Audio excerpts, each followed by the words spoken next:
Good afternoon and welcome to Quest Club on December 12th, 2025. Thank you for being here. It's a beautiful day out there. We're now on the 342nd day of the year, and we have 22 days left in 2025. My grandson says there's 13 days to Christmas. In 1963, Kenya declared its independence from Britain and became a republic the following year. In 1965, Chicago Browns rookie running back Gale Sayers tied the NFL record for the most touchdowns in a single game by scoring 6. In 1977, I think you'll all remember this one, the film Saturday Night Fever, a pop culture phenomenon that highlighted the disco area, was presented in New York City. I'd like to invite Micah Ryder up for the invocation. Attention shoppers, there are only 13 days left until Christmas. Yes, we are in the midst of this major shopping season once again. It happens every December. There are umpteen gifts to purchase, a Christmas tree to decorate, stockings to hang, and the list goes on and on. As we enter the final stretch of this Christmas season, we can easily become focused on the commercial aspects of this holiday and lose sight of the true meaning of Christmas. To Christians, December 25th is celebrated as a holy and joyful day in observance of the birth of Jesus Christ, the Son of God and Savior of humanity. Many often emphasize the more secular meaning of Christmas, focusing on the appreciation of loved ones, spending time with family, and showing compassion to others. The true spirit of Christmas often inspires people to be more charitable to the less fortunate and show kindness to strangers. One person expresses the meaning of Christmas this way: to give up one's very self and to think only of others. That is the true meaning of Christmas. Charles Dickens sums it up very well with these words: many Merry Christmases, many Happy New Years, unbroken friendships, great accumulations of cheerful recollections and affections on earth, and heaven for us all. In closing, I would like to share with you a 1-minute video known as a Christmas tree cluster. What you are about to see are images from deep space. The cluster is located about 2,500 light years from Earth, or about 14.7 quadrillion miles. Unthinkable. The video is a composite taken from 3 different types of telescopes. The green image that resembles a Christmas tree is a result of ionized hydrogen gas, which is actually red, but colored green for this video. The blue and white lights are due to young, energetic stars emitting X-rays. So I hope you enjoy the video.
Today's topic is Bonhoeffer and his theory of stupidity, presented by Questa Fred Hasecke.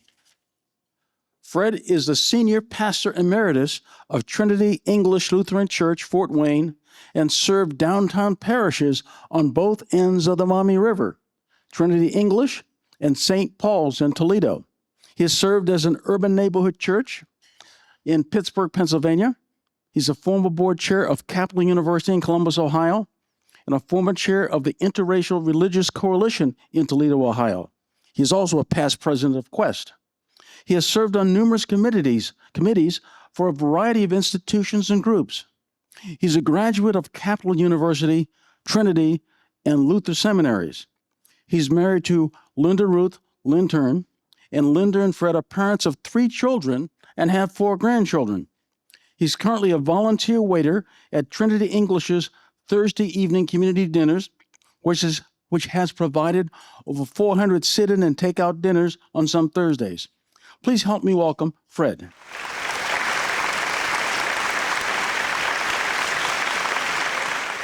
In December 1942, Dietrich Bonhoeffer, a theologian and pastor of the German Lutheran and Confessing Churches, sent to his brother-in-law Hans von Donany and Eberhard Bethge, a close friend, and Major General Hans Oster, a collection of 17 short observations entitled After 10 Years.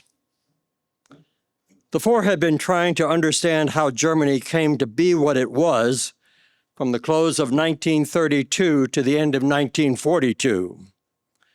They had become resistors and conspirators with others to overthrow Adolf Hitler and the Third Reich.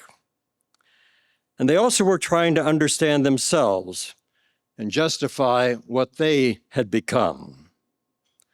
Under the title On Stupidity, or Of Folly, as it is also translated, Bonhoeffer writes about how stupidity contributed to these years of Nazi rule, and he begins by saying stupidity or folly, quote, is a more dangerous enemy of the good than malice.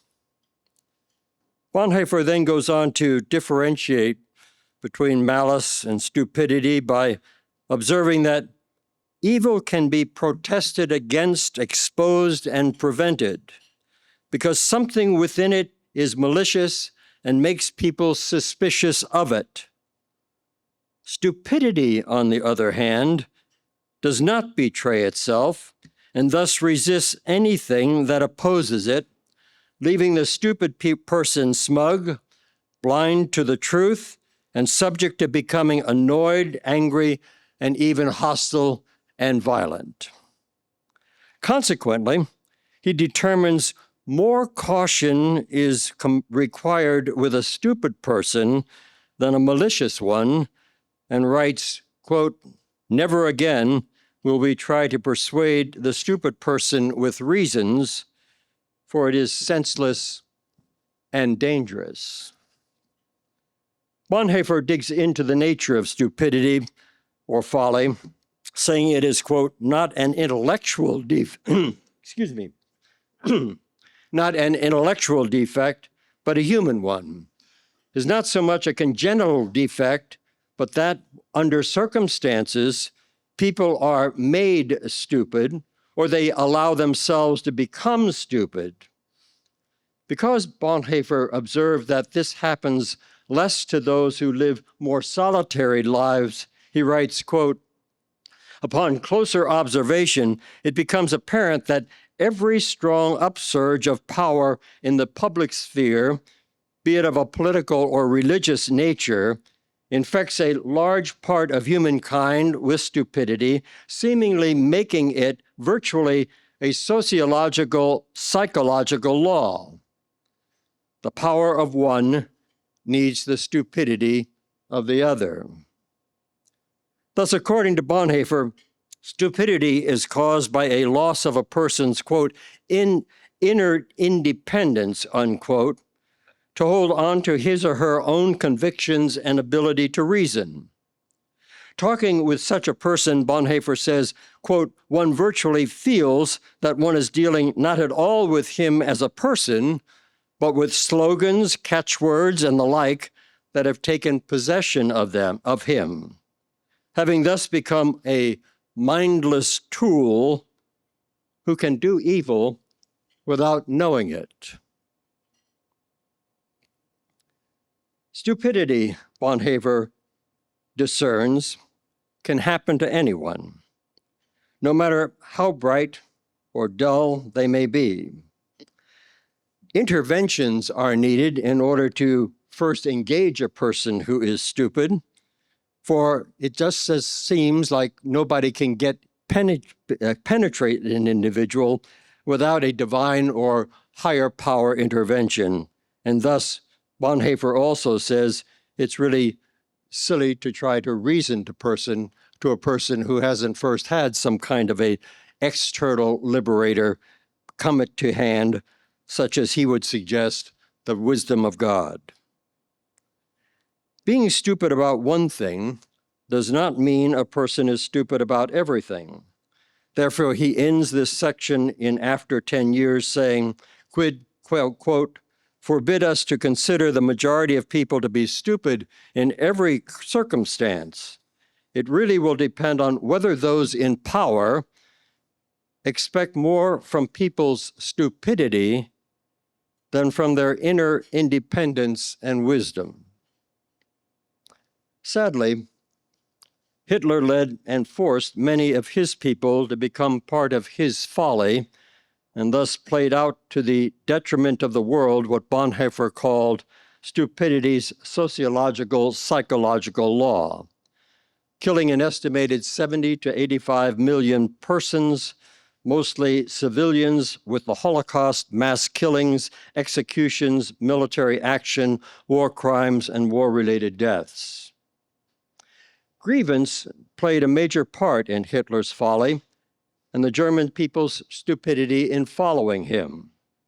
The Germans resented their nation's political chaos, the economic burden of the Great Depression, the high levels of unemployment and poverty, the stigma Germany had from losing World War I, and the Versailles Treaty, which forced Germany to accept full responsibility for the war, pay massive reparations, lose about 10% of its territory, and restrict its military. Hitler promised to rid them of these grievances, and many foolishly believed he could. The Bonhoeffer family never put any stock in Hitler and his promises. Instead, they lamented his rise in popularity and support with they supported the Weimar Republic, Germany's democratic government from 1919 to 1933. Though the Republic suffered from its unstable economy and polarizing political parties, it flourished in the arts and sciences, which the Bonhoeffer family, being of the time's Christian, humanitarian, and liberal tradition, were prominent members. Dietrich was born on February 4, 1906. He was one of 8 children born to Karl Bonhoeffer, a prominent neurologist and psychiatrist, and Paula von Hasse Bonhoeffer, who studied to be a teacher. The children's privileged life opened the door for them to pursue their interests. At 14, Dietrich surprised his non-church-going family, saying he wanted to study theology. And in 1923, he started his studies at Tübingen and earned the Doctor of Theology degree in 1927 from Humboldt University of Berlin. Bonhoeffer's university years opened his eyes to the world's realities. His doctoral dissertation was, quote, a theological study on the sociology of the church. And when in Rome, he became interested in Roman Catholicism and saw the importance of the church. In 1928, he was an intern at a church in Barcelona and became deeply involved in pastoral ministry. Ministering to the rich and poor, he experienced everything from caring for a family grieving over a suicide to teaching little children. In his September 23rd sermon, he said, quote, if you wish for God to hold fast to the world, if you want to find eternity, you must serve the times, unquote. And for the rest of his life, he held fast to those words and lived by them. In 1929, he returned to the University of Berlin, started his postdoctoral thesis, and became an assistant pastor. In 1930, the year the Nazis went from 12 to 107 seats in the German Legislative Assembly, Bonhoeffer was a Sloan Fellow at Union Theological Seminary in New York. There he and Albert F. Fisher, an African-American student, befriended each other. Fisher invited Bonhoeffer to Abyssinian Baptist Church in Harlem, and Bonhoeffer immersed himself in the social gospel, thus holding fast to the world and serving his times. In 1931, Bonhoeffer returned to Berlin and became a lecturer in theology at the University of Berlin, attended the World Alliance Conference of Churches in Cambridge, became its youth secretary, was ordained, and became a student pastor at the Technical College in Berlin. The University of Berlin was a site of anti-Judaism, and in 1931, the majority of the 1,000 theology students leaned toward Hitler's party. By the time President Paul von Hindenburg appointed Adolf Hitler to be Chancellor of Germany on January 30th, 1933, throngs of Germans were chanting, "One people, one empire, one leader." Swastika flags were placed around the altar at the Magdeburg Cathedral, and its dean, Ernst Martin, proclaimed from the pulpit that they were, quote, "symbols of hope," unquote. Bonhoeffer once empathized with the Germans' grievances, but when Hitler became chancellor, he agreed with his brother-in-law, Rüdiger Schleicher, that it meant war. 2 days after Hitler became chancellor on February 1st, 1933, Bonhoeffer spoke on the radio against the, quote, unnatural narcissism of the youth made vain by old fools, and went on to say, Führers or officers and offices which set themselves up as gods, mock God, unquote. He was cut off the air before finishing. Hitler moved fast.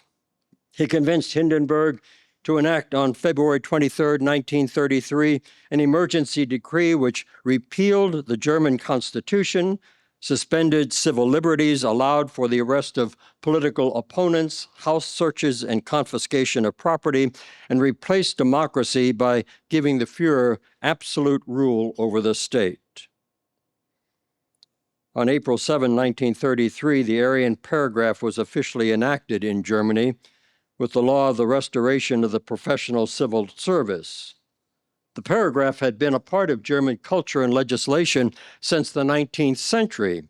It excluded non-Aryans, mostly Jews, but also other groups of people and persons with disabilities from full participation in German life. This law and a series of similar ones culminated in the Nuremberg race laws of September 1935, and they paved the way for the Holocaust. Like mindless fools, possessed by catchphrases like "Free Germany from the Jews," most Germans and their legislators extolled these laws. Bonhoeffer likened the plight of the Jews to that of the African Americans in Africa, and he wrote against the Nazi Aryan clause and disassociated himself with church officials who accepted it. Discrimination against non-Aryans was the straw that broke Bonhoeffer's back, but opposition to it did not come quickly. Intellectually gifted theologians like Martin Niemöller, who in September 1933 helped organize the 3,000-member Pastors Emergency League to oppose the state's interference in church matters, and Karl Barth, who was the primary author of the Barmen Declaration, were cautious about speaking against it. Unable to know how the Germans could support Hitler's immoral acts against the Jews and others, Bonhoeffer left Germany on October 14, 1933, to serve 2 congregations in London. There he persuaded persons to engage in the church's struggle against Nazism and found in George Bell, Bishop of Chichester and leader of the ecumenical movement, a strong ally and friend. In May 1934, representatives from Germany's Protestant regional churches met in Barmen. Bonhoeffer attended.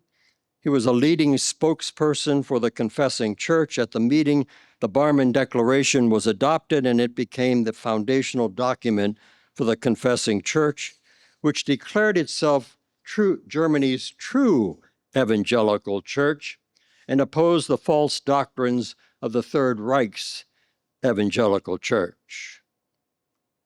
By the end of 1934 in Dahlem, it passed an emergency law saying that the true church in Germany accepts the Barmen Declaration and its only authority is God and the Bible. Even though there is no specific mention of the Arian paragraph in the Declaration, and its members differed over it, the confessing church opposed that declaration, or opposed that paragraph, excuse me. On April 17, 1935, Bonhoeffer returned to Germany to head one of the seminaries of the confessing church.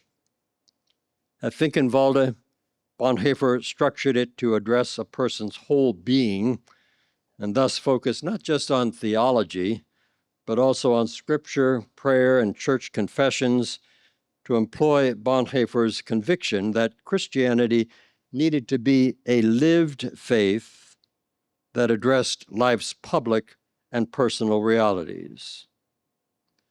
Bonhoeffer wrote, quote, "Christianity means community through and in Jesus," unquote. And at Finkenwalde, the seminaries lived as a community, which began each day with devotions that included reading scripture, singing spiritual songs, and prayers to strengthen their faith and bear their cross. Finkenwalde and the other confessing church seminaries were declared illegal by the state's evangelical church in December 1935. In September 1937, Finkenwalde was shut down by the Gestapo. 27 of Bonhoeffer's students were arrested. Many were conscripted into the Nazi army, and most never made it into pastoral ministry. By the end of 1937, 804 members of the confessing church were arrested and imprisoned. Refusing to obey the Nazis and to submit to their stupidity, Bonhoeffer continued to teach many of the illegal pastors secretly. All clergy in April 1938 were required to pledge allegiance to the Fuhrer. Bonhoeffer put together a visitation ministry for the minority that did not, providing them, their families, and parishioners pastoral care. Following the advice of persons who feared for his life, Bonhoeffer left Germany in March of 1939 for 4 months, first to England, then to the United States. In July, Bonhoeffer wrote to Niebuhr saying, quote, "I have made a mistake. I will have no right to participate in the reconstruction of Christian life in Germany after the war if I do not share the trials of this time with my people." Bonhoeffer returned to Germany on July 27, 1939. Germany invaded Poland on September 1st, 1939. By 1940, the Third Reich had become an even greater threat to the world, and Bonhoeffer decided to never again try to persuade the Nazis with reason, deeming it hopeless, senseless, and futile, dangerous as well. Instead, he became a spy for the resistance movement by working for the German intelligence service, and he traveled to Switzerland, Norway, and Sweden, where he met with Protestant leaders and eventually became involved with a plot to assassinate Hitler. On January 17, 1943, Dietrich Bonhoeffer's engagement to Marie von Biedermeier was made public. On April 5, 1943, his house was searched and he was sent to Tegel prison. On April 29th, a warrant was issued charging him with subversion of the armed forces, and then later for his ties to the July 20, 1944 attempt to assassinate Hitler. After being incarcerated in several places, Bonhoeffer, Donany, and Oster were hung on April 9, 1945, 28 days before Germany surrendered to the Allies on May 7th. In Tegel prison, between 1940 and 1943, Bonhoeffer began teaching ethics, his ethical theology, that Bethke finished after Bonhoeffer's death. Being a teleologist, Bonhoeffer believed that ethical decisions must be made on real situations in the, quote, here and now, for the good of the next generation in the there and then, because they will have to live with them. He said that we should not ask, how can I be good and how can I do good, but rather, what is the will of God? Therefore, we are to look at the reality of each situation, consider prescribed divine and natural laws, and do what might best benefit the upcoming generation. In consequence, we are not bound to always obey the laws, nor are we to disregard them. Instead, God frees us to follow or not follow them according to how they might affect the next generation. But who can make ethical decisions based on a future that cannot be foreseen with certainty, and thus confirm God's will, which Christians believe is to save the world, as has been pointed out just a minute ago in the devotions? Bonhoeffer says we can. And we can because by God's grace, Jesus has already saved the world bearing his cross, and God is in the reality of the world, much like God is in the bread of the sacrament of Holy Communion. He's in the reality of the world to bring justice, peace, love, hope, and joy. The church's part in this, then, is to live up to its call to proclaim God's will and be our support and guide, our check and balance, if you will. Though it, too, has limited foresight and does not always live in the image of God, God is still with it, as God is still with us, to confirm God's will by addressing the world's realities. The purpose of ethical theology is not to justify us, nor supplant divine and natural laws with what we do. Nothing is more dangerous than to draw theological conclusions by generalizing from single particular experiences, writes Bonhoeffer.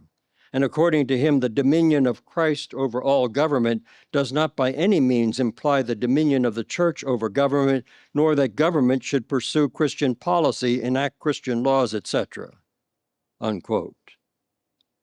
Instead, our objective is to be in touch with reality, with God's will, to use our inner independence for the present and future good.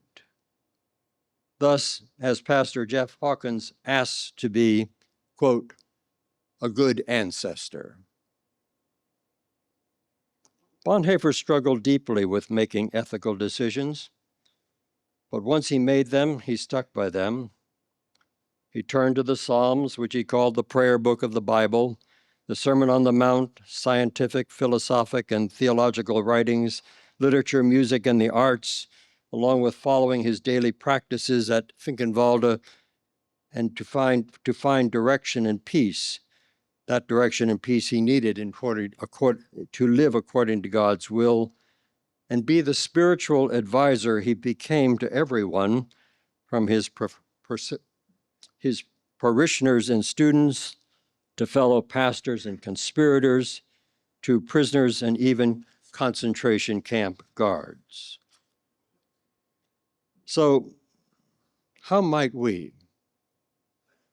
How might we be trustworthy advisors to those around us and not give in to stupidity? After 10 years from the end of 2015 to the end of 25, oh, I'd like to be younger, so 1900 sounds good to me, but we're not there. Well, after 10 years from the end of 2015 to the end of 2025, the closing years of President Barack Obama's second term, President Donald Trump, President Joe Biden, and the first year of President Donald Trump's second term, our nation has become even more polarized. Has stupidity or folly played a part in this national polarization? And if so, what is behind it, and how can we address it? James Davison Hunter traces the history of the United States' culture in his book, Democracy and Solidarity. He says our democracy is in crisis because its current cultural source is failing to unite us. Since America's inception, Hunter says that its cultural source has been a hybrid enlightenment that has synchronized over the years and been anchored in the standards of truth, justice, and rationality, but also in a, quote, religious imaginary that America saw as a nation existing under the guidance of providence and moving toward the millennial hope of a world made new, unquote. Up to a point, and just up to a point, and until now, the cultural logics of the hybrid enlightenment has been able to deal with conflicting cultural values like racism and slavery to move us along under our national motto, E pluribus unum, out of many, one. But now it seems to have given way to the cultural logics of nihilism, which has divided us into enemies and brought about identity groups that have fostered resentment, the living and reliving of real or perceived grievances and or injustices, to the point that they are never resolved, but instead are used to maintain the group's solidarity. This has come at the expense of developing a common national solidarity that would acknowledge and correct that which divides us. It keeps us from addressing the cultural things that are at the heart of our differences, things like ideas, beliefs, tastes, arguments, and, quote, informal boundaries of acceptability, mores, customs, codes, traditions that, if broken, may penalize individuals and groups with everything from shunning to torture and death. Cultural matters like these need to be addressed if everyone is to be heard and treated with respect and dignity, so that everyone's humanity is acknowledged and constructive conversation and understanding can take place. Frank Bruni attributes much of America's polarization and its prevailing resentment and grievances in his book, The Age of Grievance. He writes that there is a place for grievance in that, quote, it has been the precursor of justices, the prelude to enlightenment, and in our country, the engine of morally urgent change, unquote. But he also says that there is, quote, a quickness to grievance among many to identify themselves and interpret events in terms of past, current, and looming hurts, unquote. James Kimmel Jr. writes quite extensively on grievance and its effects, that neuroscience studies, he says, show grievances can activate the anterior insula, quote, causing dopamine to flood your brain and make it look like it is on drugs that, if not controlled, can turn into a deadly addiction. Grievance contributed to the rise of Nazi Germany.